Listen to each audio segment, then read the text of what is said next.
믿음의 사람 에녹입니다.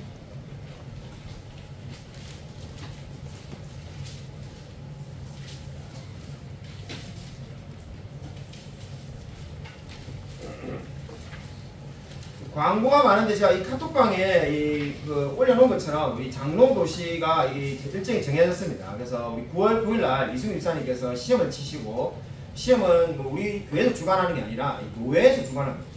교육도 8월 18일부터 또 9월 첫 주까지 이렇게 일정이 다 잡혀 있습니다. 그래서 여러분이 좀 기도를 열심히 해주셔서 꼭 합격할 수 있도록 기도해 주시면 좋겠습니다.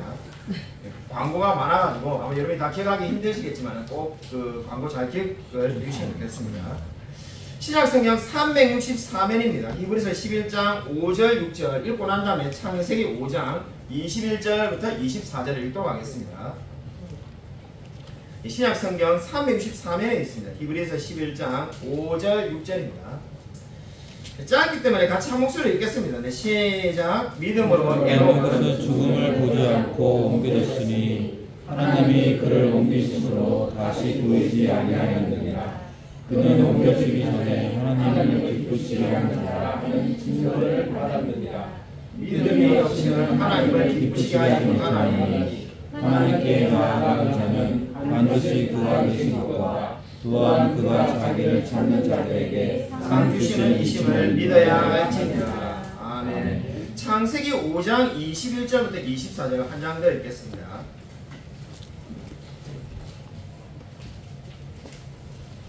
히브리서로 또 돌아와야 되기 때문에 히브리서는 여러분이 적어 놓으시든지 아니면 손으로 이렇게 표시하시든지 하시고, 창세기 5장입니다. 성경책 제일 앞부분에 있습니다. 창세기 5장 21절부터 24절이 되겠습니다. 구약성경 7쪽에 있습니다.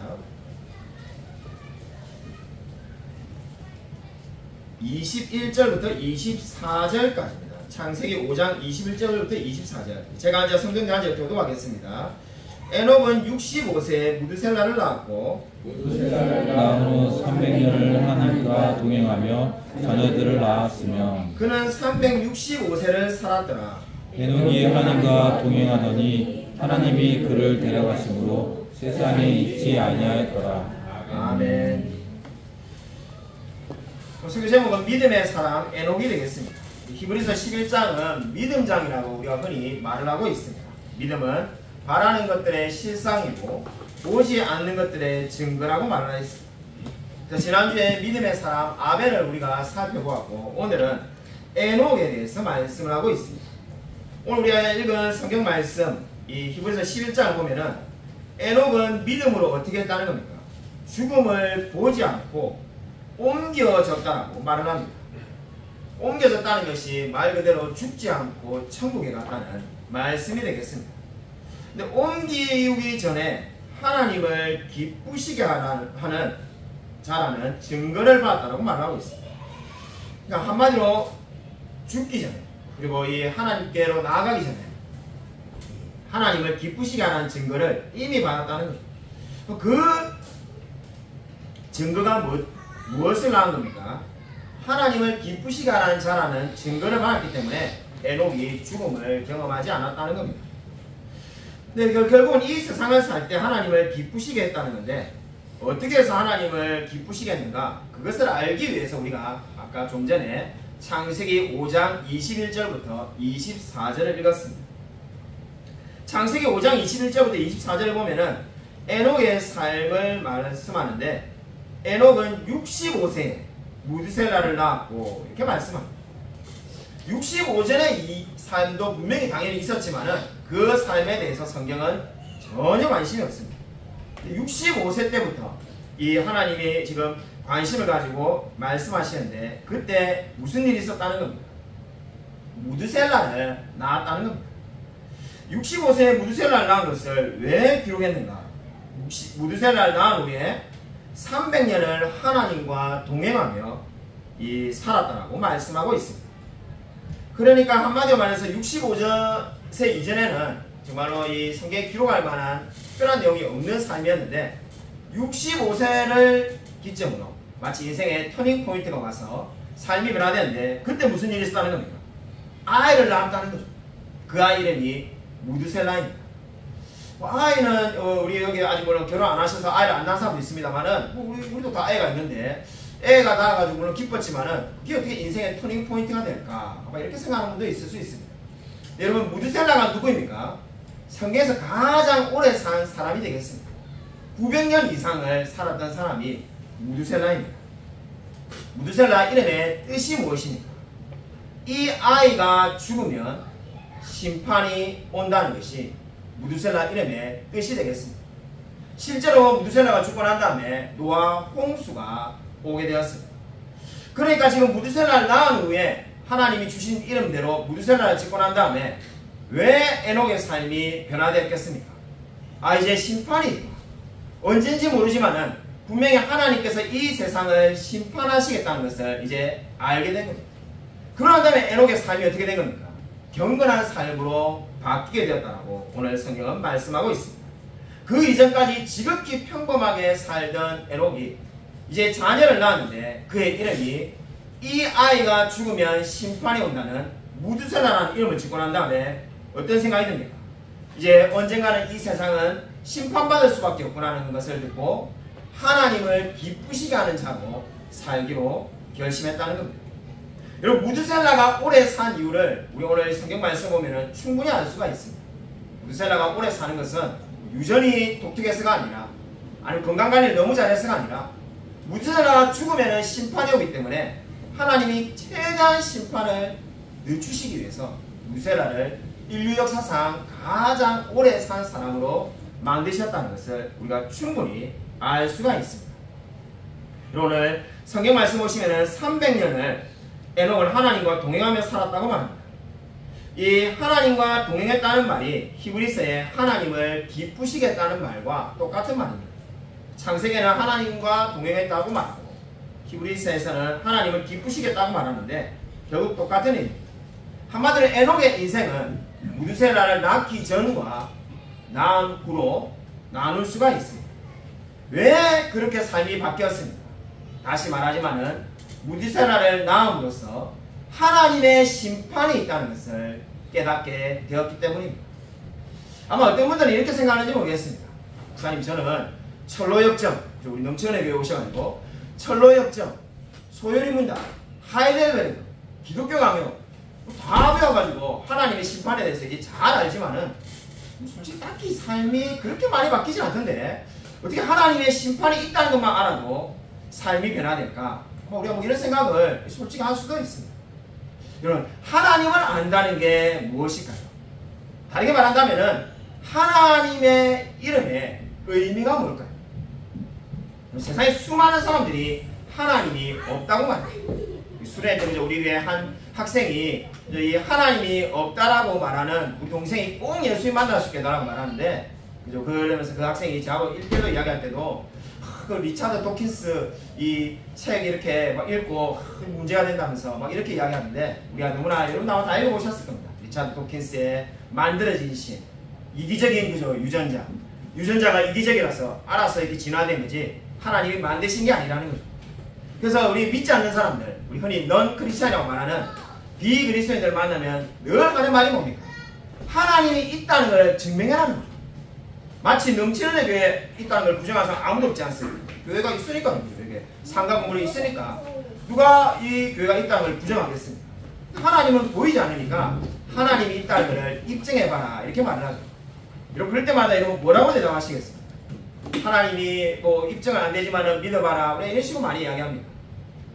하나님에 대해서 우리 히브리어를 보면은 가장 비슷하게 표현한 말이 우리 성경에 여호와라 되어 있는 말을 우리가 다르게 말한다면은 야훼라고 말할 수 있습니다.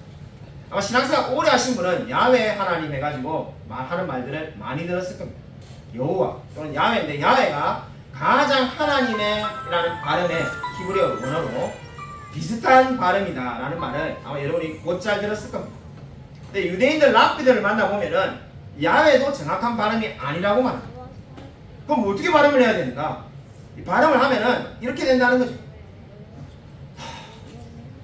제가 막 한숨 쉬는 것처럼 들려가지고 여러분 좀 오해할 수 있는데 우리 숨 쉴 때 평상시에도 숨을 쉬고 있지만은 모르지만은 여러분이 운동을 막 급격히 한다든지 이러면은 숨을 자기도 모르게 이렇게 내쉬지 않습니까? 그 숨소리가 바로 하나님이라는 단어와 가장 흡사하다는 겁니다. 그거 안다고 뭐가 달라지는가? 뭐 이렇게 생각하는 분이 있을 수 있는데 여기에 엄청난 의미가 있습니다.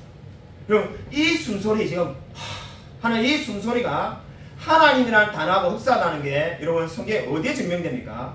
성경은 하나님의 감동으로 된 것으로 이렇게 말씀하시고 그 감동이 오래 설교했는데 감동이 그냥 우리가 감동받았다. 오늘 설교 하나님 감동받았습니다. 그게 아니라 뭐라고 했습니까? 하나님의 호흡이라고 원에 적혀있다고 했죠. 근데 하나님의 호흡이라고 했는데 방금 하나님이라는 단어가 이래가지고 호흡이라면 뭘 말하는 겁니까? 성경이 바로 하나님 그 자신을 그대로 만들어 놓으시는 거예요. 성경은 하나님을 그대로 옮겨놓은 게 성경이라는 거죠. 그리고 하나님이라는 단어가 바로 그렇게 우리의 숨소리하고 흡사하다는 것은 저와 여러분에게 아주 중요한 진리를 가르쳐주고 또한 우리에게 엄청난 도전을 합니다. 그게 바로 어떻게 되는 겁니까? 여러분 믿지 않는 자들이 이렇게 말을 방금 제가 말했던 것처럼 말하지 않습니다. 하나님이 어디 있느냐? 근데 하나님 볼 수 있으면 내가 믿겠다. 근데 하나님 본 사람 없고 천국 간 사람 중에 다시 돌아온 사람 없으니까 안 믿는다. 곧잘 이렇게 말합니다. 과학은 입증이 되는데 그죠? 여러분 과학 시간에 잘 배우신 분은 산소가 눈에 보이지 않아도 이걸 간단한 실험으로 입증할 수 있다는 걸 여러분 다 알 겁니다. 근데 하나님은 입증이 안 되지 않느냐 이렇게 말하지만은 실제로 이 히브리 원어 하나님이라는 단어가 바로 우리 숨소리하고 흡사하다면 어떻게 되는 겁니까? 모든 사람이 숨을 쉬고 있습니다. 자기가 계속 숨을 쉴 때마다 사실상 하나님을 부르고 있습니다. 이렇게 하면서 하나님을 부르고 있지만은 정작 자기가 하나님을 부르고 있다는 것을 모르고 있을 뿐입니다. 모든 사람이 숨을 쉬고 있는데 그 누구도 저에게 이렇게 묻는 사람 아무도 없었습니다. 성시 너가 숨을 쉬고 있다는 걸 한번 입증해봐. 너 스스로 네가 지금 숨을 쉬고 있는 것을 뭐 배를 통해서 들어가서 어떻게 되는지 뭐 그렇게 입증을 해봐. 이렇게 말하는 사람 아무도 없습니다. 그냥 제가 살아있다는 그 자체가 이미 제가 호흡을 하고 있다는 증거이기 때문입니다. 하나님이 살아계신 증거가 되는가? 바로 저와 여러분이 살아있다는데 그 증거가 있습니다. 바로 하나님이라는 단어가 바로 우리가 숨는 숨소리하고 거의 흡사하게 똑같습니다. 사람은 계속 숨을 쉴 때마다 하나님을 찾고 있습니다. 단지 자신이 그러한 사실을 인정하지 않고 있을 뿐이라는 겁니다. 여러분 왜 무두셀라를 낳은 후에 에녹의 인생이 바뀌었습니까? 하나님의 심판이 있다는 것을 이제 깨달았기 때문입니다. 심판이 눈에 보이지 않지만은 분명히 하나님께서 이 세상을 심판하신다는 것을 깨닫고 난 다음에 그의 삶은 완전히 변화되게 되었습니다. 저와 여러분도 마찬가지지 않습니다. 우리의 삶이 언제 변화됩니까? 하나님을 만났을 때 삶이 변화되는 줄로 믿으시기 바랍니다. 여러분 저와 여러분이 바로 이 놀라운 하나님을 만난 사람인 줄로 믿으시기 바랍니다. 여러분 이 에녹이 하나님과 동행하였다고 오늘 성경은 창세기에 보면 말씀하고 있습니다. 우리 히브리서는 하나님을 기쁘시게 하는 자라고 말씀하고 있는데 똑같은 말입니다. 네, 에녹의 증손자가 노아인데 창세기 6장 9절을 보면은 그는 하나님과 동행하였으며 이렇게 말씀하고 있습니다. 그러니까 에녹이 하나님과 동행하듯이 증손자인 노아도 하나님과 동행하였습니다. 근데 하나님과 동행하다는 말의 원어를 보면은 문자적인 의미는 하나님과 함께 걸어간다는 겁니다. 그러니까 하나님과 동행한다는 것이 뭔가? 하나님과 함께 걸어간다는 거죠. 그러니까 어떻게 하면 하나님과 함께 걸어갈 수가 있겠습니까? 여러분 아모스 3장 3절을 한번 같이 한번 읽겠습니다. 프린트본에 다 나와 있습니다. 제가 찾아놨습니다. 프린트본에 참고하시고 아모스 3장 3절 같이 한 목소리 한번 읽겠습니다. 네, 시작. 두 사람의 뜻이 같지 않은데 어찌 동행하겠으며. 아모스 선지자가 무엇이 같아야 동행할 수 있다고 했습니까? 두 사람의 뜻이 같아야만이 동행할 수 있다고 말하였습니다. 뜻이 어떻게 하면 같을 수가 있겠습니까? 하나님과 뜻이 같아야만이 동행할 수 있다고 말하고 있습니다. 에녹이 언제부터 하나님과 뜻이 같아졌습니까? 바로 무두셀라를 낳은 후에 하나님과 뜻이 같아졌다고 말씀하고 있습니다. 한마디로 무두셀라를 낳은 이후에 에녹은 하나님과 뜻이 같아지고 그렇기 때문에 하나님과 동행하는 삶을 살게 되었다고 말씀하고 있습니다. 저와 여러분도 마찬가지입니다. 우리가 하나님을 만났다는 그 의미가 뭡니까? 하나님의 뜻을 알게 되고 그 하나님과 뜻이 같아지고 그렇기 때문에 하나님과 동행하며 하나님과 함께 걸어갈 수 있게 되었다는 것을 말씀하고 있습니다. 이번 주에 우리 YFC 수련회에 있는 가운데 우리가 후원하고 있는 이 선교단체 김미숙 선교사님의 이 아버님 김충길 장로님이 소천했다는 소식을 듣게 되었습니다. 제가 어렸을 때 이 김충길 장로님하고 10년 이상 같은 교회에서 창원에서 같이 생활을 했습니다. 그래서 이 뭐 그분에 대해 생각하면 여러 장면이 당연히 떠오르죠. 10년 이상 같은 교회를 다녔으니까 식사하시는 모습, 교회 청소하는 모습, 많은 모습이 떠오르는데 이 소천했다는 소식을 제가 따로 연락을 받지 않았고 이 카톡방에 올라와 있는 거 우리 기도 제목을 박총희 사님께서 올리신 걸 보고 소식을 먼저 듣고 제가 전화를 드려가지고 차였지 못하니까 그냥 조회경을 보냈습니다만은 그 소식을 듣자마자 떠오른 장면이 있습니다. 간혹 한 번씩 또 떠오르게 됐는데 그 장로님을 생각하니까 제일 먼저 그냥 무의식 중에 떠오른 장면이 있었습니다. 오래된 이야기인데 30년도 넘게 된 이야기인데 제가 중학교 3학년 때입니다. 중학교 3학년 때 저는 불신자인데 저는 설교 때 제가 여러 번 말했지만 모태신앙이지만은 고3 때 기도회를 통해서 극적으로 하나님을 만났어요. 불신자였던 이 김성씨를 데리고 우리 어머니가 수요예배를 늘 다녔어요. 수요예배 당시에 가면은 요즘 교회는 하는 데가 있는가 모르겠습니다만 잘 안 하지만 30년 전에 수요예배 때 가족 특송을 돌아가면서 하는 게 유행이었습니다. 신앙생활 오래 하신 분들 벌써 웃으시는데 다 경험이 있을 겁니다. 그래서 가족들 오늘은 예를 들어 우리 교회로 말하면 오늘은 이승민 집사님 가정, 다음 주는 또 이 박청희 집사님 가정 이런 식으로 이제 수요예배 때 가족 특송을 하는데 제가 기억이 나는 것이 이 중3에 아마 이 방학 때였던 것 같은데 어머니 따라 수요예배 가니까는 어머니가 믿음이 좋으시니까 맨 앞자리에 앉았어요. 그러니까 특송하면 분이 바로 보이는 거죠. 그때 김미숙 선교사님 가정이 특송을 했어요. 김충길 장로님 돌아가신 집 이제 지난주에 소천하신 장로님과 가족들이 이렇게 쭉 다 나와서 특송을 하는데 그 모습이 지금도 잊혀지지 않습니다. 이 불신자였던 이 김성실이가 그 모습이 왜 지금도 계속 기억이 나겠습니다. 특송을 하는데 이 돌아가신 이 김충길 장로님이 얼마나 열심히 노래를 부르는지 목에 핏대가 다 서가지고 얼굴이 파랗게 돼가지고 핏대가 서가지고 찬송을 부르는 겁니다. 찬송을 뭘 부르는지 저는 기억이 솔직히 나지 않습니다. 근데 제가 지금도 잊혀지지 않는 게 그 얼굴 모습이 지금도 계속 기억이 납니다. 제가 많이 계속 쳐다보고 있었어요. 너무나 놀래가지고. 그러니까 처음에는 뭐 별 재미가 없으니까 이 밑에를 쳐다보려고 하는데 쳐다보니까 우연히 봤는데 저 거기에서 눈을 떼지 못한 거예요. 이게 장기자랑 대회를 해가지고 1등에게 상을 준다는 것도 아니고 뭐 노래를 열심히 부른다고 해서 뭔가 이익이 생긴 것도 아닌데 그냥 가족 특송일 뿐이에요. 저희 가족도 다 했거든요. 저도 해서 다 아는데 근데 그거를 부르는데 막 목에 핏대가 다 서가지고 보이는데 마치 이 노래가 생애의 마지막 찬양인 것처럼 그렇게 간절하게 부르는 모습이 지금도 생생하게 기억이 납니다. 여러분 그래서 그때 제가 그게 얼마나 이게 충격이었으면은 제가 하나님을 믿지 않는 사람인데도 그 모습이 계속해서 지금까지 계속해서 기억이 나겠습니다. 여러분 어떤 사람이 하나님을 만난 사람이겠습니까? 여러분 정말로 하나님을 만난 사람은 주님을 향한 그 마음이 그 마음속에 가득 차는 사람입니다. 정말 찬양을 불러도 간절하게 부르고 싶고 정말 기회가 주어진다면 기도하고 싶고 정말 하나님께 예배드리고 싶은 그러한 마음이 생긴 사람이 바로 믿음을 가진 자라고 말할 수가 있겠습니다. 여러분 오늘 성경은 에녹이 하나님이 심판이 있다는 것을 알고 경건해졌다고 말합니다. 우리 시대의 많은 사람들은 사랑의 하나님을 알아야만이 경건해질 것 같다고 말하는 사람들이 많은데 놀랍게도 에녹은 심판이 있을 거라는 그 말에 삶이 변화되었습니다. 왜 그렇습니까? 시편 19편 9절에 이런 말씀이 있습니다.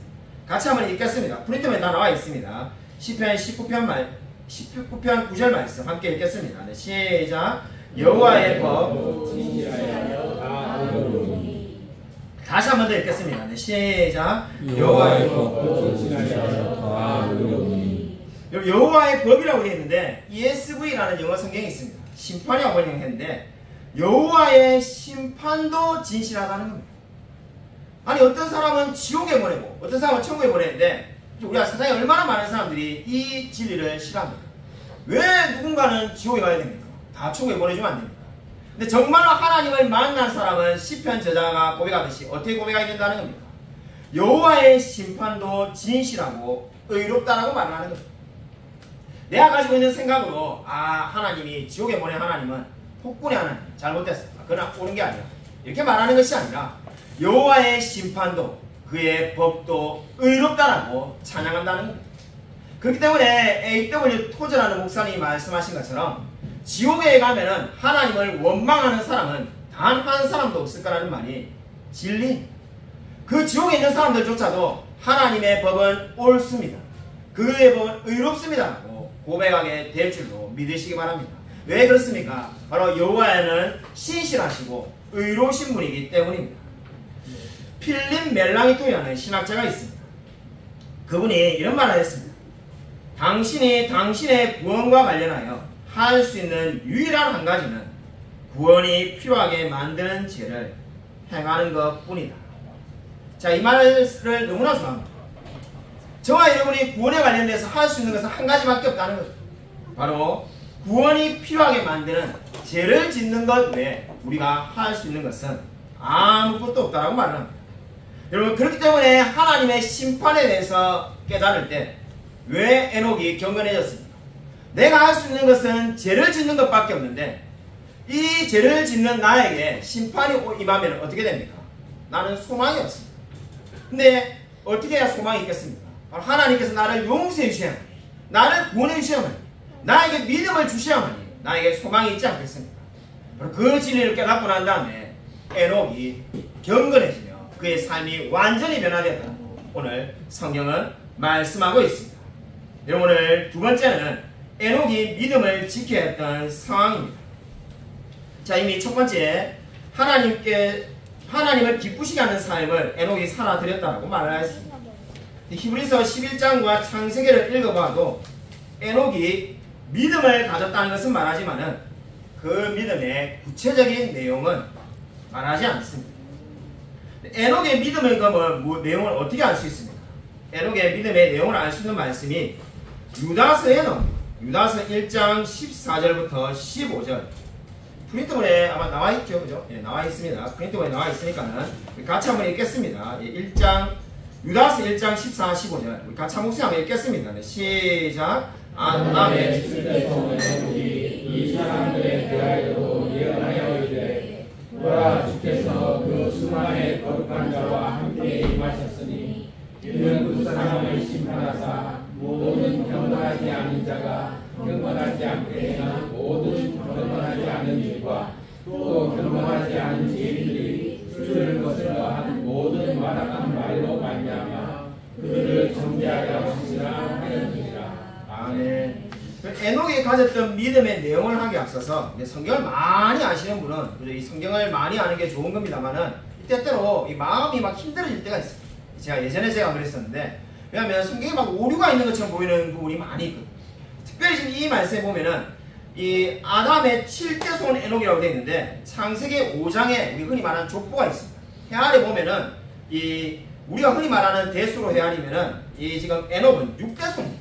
분명히 6대 손인데 7대 손이라고 적혀 있으니까 성경 일단 뭐 마음이 힘듭니다. 아니 이 7대 손인데 6대 손인데 왜 7대 손으로 되어 있는가? 이런 이게 막 마음이 힘들어할 필요가 없습니다. 창세기 5장은 우리가 흔히 말하는 그 대수대로 6대 손이라고 말하고 있는 거고, 유다에서 말하는 7대 손은 아담을 포함해서 에녹이 7번째라는 말이 되겠습니다. 그래서 원문을 보면 정말 그렇게 되어 있는 것이 이 지금 유다서에 아담의 7대 손이 되어 있는 말이 원문을 직역하면은 아담으로부터 7째인 에녹 이렇게 되어 있습니다. 7번째라는 거죠. 그렇기 때문에 아무런 뭐 이게 그 어려움을 가질 필요가 없습니다. 괜히 이런 걸로 막 상처받아가지고 성경에 오류가 없다 했는데 오류가 있는 것 같다. 여러분이 그렇게 막 스스로 이 고민과 근심할 필요가 없습니다. 그럼 에녹이 가졌던 믿음의 내용이 뭡니까? 에녹은 수많은 거룩한 자와 함께 경건하지 않은 사람을 심판하실 것을 믿었습니다. 여러분, 근데 이 에녹이 살았던 시대가 어떠한 시대였습니까? 창세기 읽어보면은 에녹과 동시대에 살았던 인물을 라멕이라는 사람을 말씀하고 있습니다. 라멕이 어떤 사람이었습니까? 가인에게는 7배의 벌을 준다면은 나에게는 77배의 벌을 하나님께서 주실 거다. 이렇게 말했어요. 성경 그냥 대충 읽으면은 마치 우리 바울이 그죠? 나는 죄인 중에 괴수라고 고백한 것처럼 아벨을 죽였던, 지난주 우리가 말씀을 전했죠. 아벨을 죽였던 가인이 7배의 벌을 받는데 나는 77배의 벌을 받을 거다 이렇게 말하니까 정말 엄청난 겸손한 사람이구나. 인류 역사상 가장 겸손한 사람이다. 이렇게 혹시 착각할 수도 있습니다. 그러한 고백이 아니라 지금 라멕이 그렇게 말하는 말은 무슨 의미입니까? 자기는 그 가인보다 나쁜 짓을 훨씬 많이 했지만은 하나님의 심판은 없을 거라는 겁니다. 하나님의 심판이 없기 때문에 마치 도스토옙스키가 말한 것처럼 하나님이 없다면 내가 뭐든지 당할 수 있다고 말하는 것처럼 라멕이 바로 그렇게 말을 하는 거죠. 내가 죄를 더 많이 짓고 있지만은 뭐 어쩔 거냐는 거죠. 하나님의 심판은 없는데 뭐 그냥 나는 라멕이 그죠 77배 더 벌을 받는다고 해도 진짜 벌이 임할 거라는 것을 믿지 않았다는 겁니다. 여기서 우리가 에녹의 경건을 알 수가 있습니다. 에녹은 심판이 분명히 있고 하나님이 벌을 주실 거라는 것을 믿었습니다. 그렇기 때문에 에녹은 어떻게 했습니까? 하나님을 의지하고 동행하며 살았습니다. 라멕은 전혀 하나님을 의지하지 않고 자기 하고 싶은 대로 하며 살았다고 말을 합니다. 근데 이 에녹이 한 것이 뭡니까? 하나님이 살아 계시다라고 전했다는 겁니다. 요즘 말로 하면 전도했다는 겁니다. 그래서 이 가인 계열의 라멕과 같은 악한 사람들에게 하나님께서 에녹을 사용하여서 복음을 전하셨다고 성경은 말씀하고 있습니다. 이 지난주에 우리 YFC 수련회에 여러분의 기도 덕분에 감사하게 잘 다녀왔습니다. 뭐 어떤 우리 집사님들은 또 이게 중간에 찾아오시기도 하고 또 운전으로 도와주시기도 하고 또 뭐 후원으로 물질도 해주시고 많은 분들이 많이 이렇게 도와주셔가지고 감사하게 잘 은혜 가운데 다녀왔습니다. 특별히 우리 일회가 간증 때 이미 다 잘 말한 것처럼 제일 처음에 5년 전에 수련회 갈 때 이 학생 3명이 갔었는데 저 혼자 3명이 갔었는데 감사하게도 이제 다 합해가지고 이 학생 10명과 제가 가는 많은 사람이 가게 되는 그런 귀한 수련회가 되어서 얼마나 감사한지 모릅니다. 이 YFC 수련회 가서 제가 우리 학생 3명하고 같이 한 방에서 잠을 자게 되었는데 첫째 날 끝나고 난 다음에 샤워를 해야 돼가지고 제가 차려야 돼가지고 제가 샤워를 하고 우리 화장실 방 안에 감사하게도 수련회 가면 늘 공동으로 쓰는 공동 샤워장에서 샤워를 했는데 방마다 샤워장이 있더라고요. 그래서 감사하게 이제 우리 방에 샤워해서 샤워를 하려고 하는데 보니까는 요즘 남자애들이 얼마나 깔끔한지 집에서 바디로션을 이렇게 다 큰 걸로 가져왔더라고요.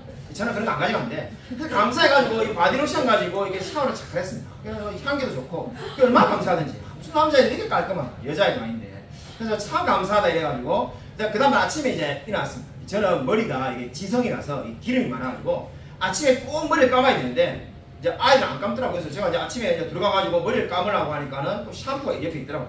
샴푸도 가져왔어요. 얼마나 착한지 아이들이.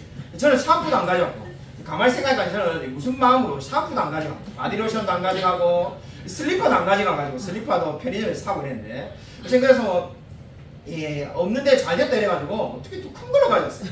차라리 일회용으로 하나 뜨는 거 갖다 놨으면 미안해서 못 뜯을 건데 큰 거니까 그래서 이제 제가 다 이렇게 쓰는데 머리 이렇게 다 감다 보니까는 순간적으로 이렇게 느낌이 들었어요. 보니까는 이 샴푸통을 가만히 보니까는 샴푸통이 하나밖에 없는 거예요. 보통 집에는 어떻습니까? 샴푸통이 하나 있고 그 옆에 바디로션 통이 있어야 되는데 하나밖에 없는 거예요. 가만히 생각하니까는 저게 어제 밤에 샤워할 때 썼던 것 같은데 그럼 저게 뭐지? 그래가지고 제가 이렇게 머리를 감다가 이렇게 가만히 보니까는 그게 샴푸라고 적혀있는. 그래서 가만히 생각해보니까 어젯밤에 샴푸를 가지고 바디로션인 줄 알고 제가 바디워시인 줄 알고 그걸로 막 몸을 닦았더니 그런 생각을 하니까 갑자기 몸에 막 가려움증이 생겨갖고 그래가지고 이게 왜 이렇게 했을까 이래가지고 제가 이렇게 이게 참 이게 괴로웠던 이 시간이 있었습니다. 참 어쨌든 수련회 때 재밌는 일들이 참 많이 있었는데 저는 이번 수련회 때 제일 은혜 받는 장면 중에 하나가 우리 일의 친구 중에 한 명이 우리가 이게 자꾸 이렇게 이름이 경원이라서 제가 막 놀린다고 나경원이라고 저 맨날 불러가지고 진짜 성이 문씨였던 것 같은데 하여튼 그 나경원이라고 불렀던 그 경원이라는 아이가 있는데 교회가 싸워가지고 원래 그 교회가 큰 교회인데 싸워가지고 교회가 2개로 갈라져가지고 본인은 지금 교회를 잘 안 다니고 있는 안 다니고 있는데 이 수련회에 온 거죠. 부모님은 예수를 믿지도 않는데 이 수련회에 또 다른 이 여자 이 학생의 차를 얻어 타고는 이 파주까지 왔고 돌아갈 때는 또 이제 이렇게 뭐 이렇게 그 자기들이 알아서 간다는. 근데 그 학생이 참 대단해 보이더라고요. 그래서 우리 방에 이 일애가 데리고 와가지고 우리 방에 같이 잤는데 참 그래서 교회를 안 다닌다고 하니까는 이제 아마 교회 가라고 좀 한동안 이야기했습니다만은 수련회 때 이제 기도하는 시간이 돼가지고 기도를 해주는데 제일 놀랬던 것이 항상 이렇게 등에 손 얹고 이렇게 우리 정정 목사님도 우리 오셨던 이승규 목사님도 다 아이들 위해서 기도해 주는데 자 그 경원이라는 학생이 이렇게 막 엎드려서 기도하는데 이 손을 얹다가 저도 막 눈을 감고 기도하니까는 이게 뭐 갑자기 이렇게 지진이 났나 이런 생각이 들 정도로 뭔가 자꾸 흔들린다 생각이 들어요. 그래서 요즘 지진도 자주 나는데 지진이 났나 왜 흔들리지? 그래서 이게 저도 모르게 눈을 떠가지고 뭐 조금 흔들린 것 같은데 이래가지고 보니까는 아이가 이게 계속 흐느끼면서 우는 거죠. 근데 이 몸이 막 얼마나 심하게 울면은 이 몸이 막 크게 흔들리니까 제가 막 손이 많이 떨리니까 저는 이제 저기도 모르게 제가 눈을 감고 있으니까 저도 모르게 지진이 났나 이래가지고 봤더만은 그게 아니라 정말 내가 간절히 기도해가지고 계속 울고 있는. 제가 그때 감동이 와가지고 정말 이 학생이 하나님을 만났구나 하는 생각을 가지게 되었습니다. 정말 여러분 정말로 우리 학생들이 정말 어려운 나이에 보면은 우리가 보기에는 참 정말 철이 없는 것처럼 보이고 좀 아무것도 모르는 것처럼 보이지만은 그 어린 나이에도 하나님을 충분히 만날 수가 있습니다. 청교도들이 했던 말 중에 이런 말이 있습니다. 하나님을 만날 수 있는 나이가 언제인가? 자기 제 발로 걸어서 교회 앞에 있는 십자가, 우리 저기 십자가가 있는데 십자가를 자기 스스로 걸어서 만질 수 있는 나이가 되면은 하나님을 만날 수 있는 나이라고 말하였습니다. 간단하게 말해서 자기가 두 발로 걸어가지고 교회에 십자가가 있으면 그 십자가, 여기 강대상 앞에도 있죠. 이거를 스스로 만질 수 있는 나이가 되면은 하나님을 만날 수 있는 나이라는 겁니다.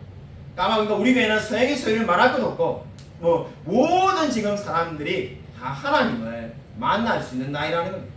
그 나이의 때는 이미 하나님을 만날 수 있기 때문에 다르게 말하자면 하나님을 만날 수 없는 사람은 아무도 없습니다. 그럼 정말로 우리의 어린 학생들이 꼭 하나님을 만날 수 있도록 기도해 주시기 바랍니다. 여러분 그리고 하나님을 만났다면 그 만난 그 마음이 변치 않고 살아갈 수 있도록 기도해 주시기 바랍니다. 여러분 오늘 세 번째 마지막으로 믿음의 결과입니다. 이 에녹의 이러한 믿음이 가져온 결과가 무엇입니까? 히브리서 11장 5절 보면은 믿음으로 에녹은 죽음을 보지 않고 옮겨졌으나 이렇게 말씀하고 있습니다. 우리가 너무나 잘 알다시피 성경에 죽음을 보지 않고 천국에 간 사람이 두 사람이 있습니다. 한 사람이 에녹이고 또 한 사람이 엘리야입니다. 히브리서가 쓰여질 당시에 에녹의 믿음에 대해서 읽고 있는 한번 성도들을 떠올려 보시기 바랍니다.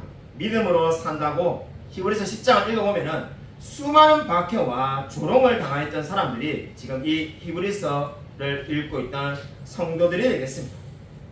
근데 이들에게 믿음을 가지고 있다는 것이 어떠한 의미가 있을까? 그럼 저와 여러분도 마찬가지입니다. 우리가 정말 믿음이 있으면은 그 믿음이 있는 사람하고 없는 사람하고 뭐 우리 몸에서 뭐 광선이 나와가지고 차이가 나는 게 아닌데 믿음이 있는 사람과 없는 사람의 차이가 어떻게 될까요? 제가 좋아하는 예화가 있습니다.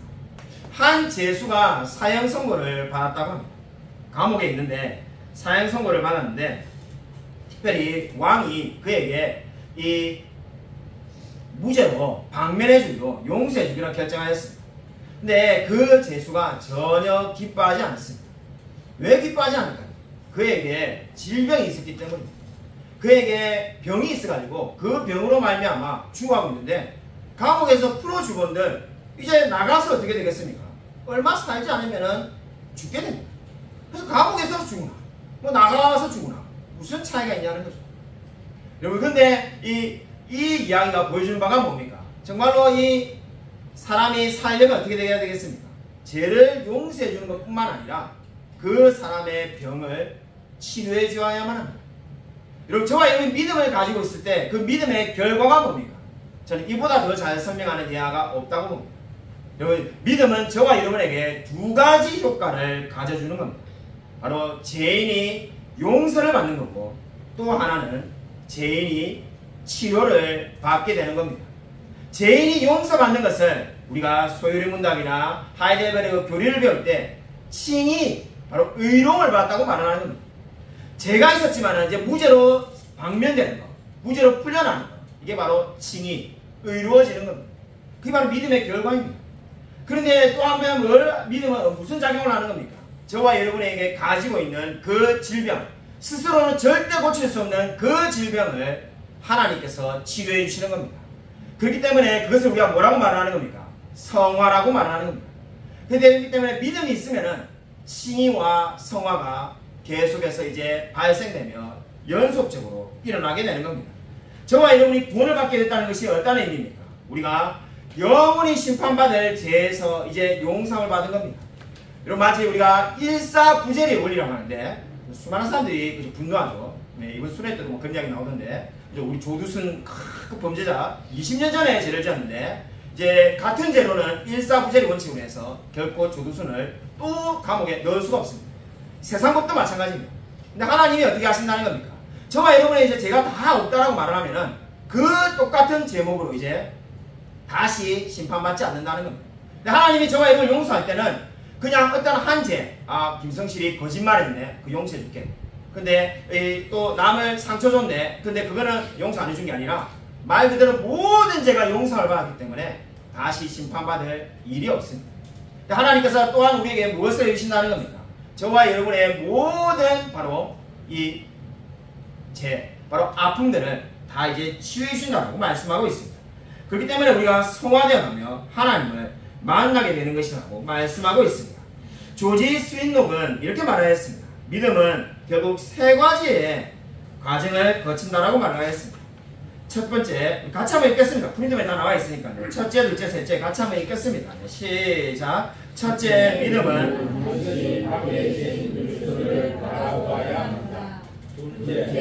믿음은 반드시 은혜를 위해 그리스도를 돌아보아야 한다. 셋째, 믿음은 반드시 그리스도를 취하고 경험하며 그리스도의 은혜를 받아야 한다. 저와 여러분이 바로 이러한 믿음을 가진 사람인 줄로 믿으시기 바랍니다. 우리가 정말 우리 속에 선한 것이 있는 것이 아니라 우리 밖에 있는 그리스도를 바라봄으로써 우리가 은혜를 받은 자들입니다. 믿음이 뭘까요? 제가 이 좋아하는 믿음에 대한 표현을 하나 하고 오늘 말씀을 맺고자 합니다. 제가 예전에 저 한신대학교 앞에서 살았던 적이 있습니다. 짧게 한 7개월, 6개월 살았나요? 우리가 흔히 말하는 그저 경축 부처님 오신 날 이렇게 프랭카드를 거는 그 유명한 이 한신대학교에 있습니다. 근데 저는 그 한신대학교에 시세를 많이 진 게 제가 아일랜드에 갔다 와가지고 책 사볼 돈이 없는데 그 한신대학교에서 좋은 정책을 합니다. 마을에 사는 주민들에게 책을 5권씩 공짜로 빌려줘가지고 제가 정말로 좋은 책들을 얼마나 많이 공짜로 빌려본지 모릅니다. 제가 시세를 많이 졌습니다.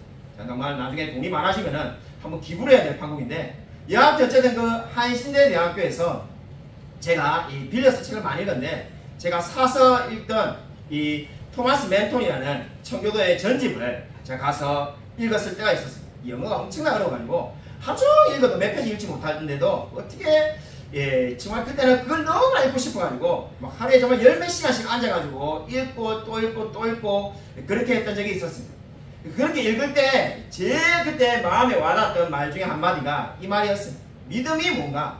토마스 맨톤이라는 이 위대한 청교도는 이렇게 말합니다. 믿음은 이 그리스도와의 장애되는 장애물을 나의 한 손으로 계속해서 밀어내면서 또 한 손은 그리스도를 붙드는 것이다. 이렇게 말하였습니다. 그러니까 믿음은 두 손이 있다라고 말을 하면서 믿음은 양손을 가지고 있는데 한 손은 그리스도를 붙들고 다른 한 손은 뭐래라는 겁니다. 가만히 있는 것이 아니라 그리스도께 나아가는데 장애가 되는 것들을 계속 몰아내는 것이 뭐라는 겁니까? 믿음이라는 겁니다. 오늘 오전에 우리 피택자 교육 이 종강을 하였습니다. 종강을 하는데 한 분이 그렇게 고백하였습니다. 피택자 교육에서 우리 읽어야 될 책이 있는데 책을 읽다 보니까는 너무나 훌륭한 집사님, 훌륭하시니까 당연히 피택이 됐는데 그 훌륭한 분이 자기가 부족하다라고 말하면서 이제 자기가 좀 더 하나님께 가까이 가기 위해서 먼저 성경을 읽지 않고는 유튜브를 안 보겠다. 먼저 성경 읽지 않고서는 그런 다른 것들을 다 안 하겠다 이렇게 말할 때 제가 이 말이 떠올랐습니다. 정말 이게 신앙이 좋은 사람은 결국은 토마스 맨톤 목사님이 말하는 대로 나아가게 됩니다. 한 손은 하나님을 붙들고 또 한 손은 하나님께 나아가는 데 방해되는 것을 계속 멀리하며 나아가게 되는 것이 믿음의 원리라는 것을 다시 한 번 더 깨닫게 되었습니다. 여러분 안에 믿음이 있습니다. 여러분 정말 내가 믿음을 가진 자입니까? 그렇다면 한 손으로는 그리스도를 붙드십시오. 그리고 또 한 손으로는 그리스도께 나아가는 데 방해가 되는 그 어떠한 것들을 다 모두 멀리하고 몰아내시길 바랍니다.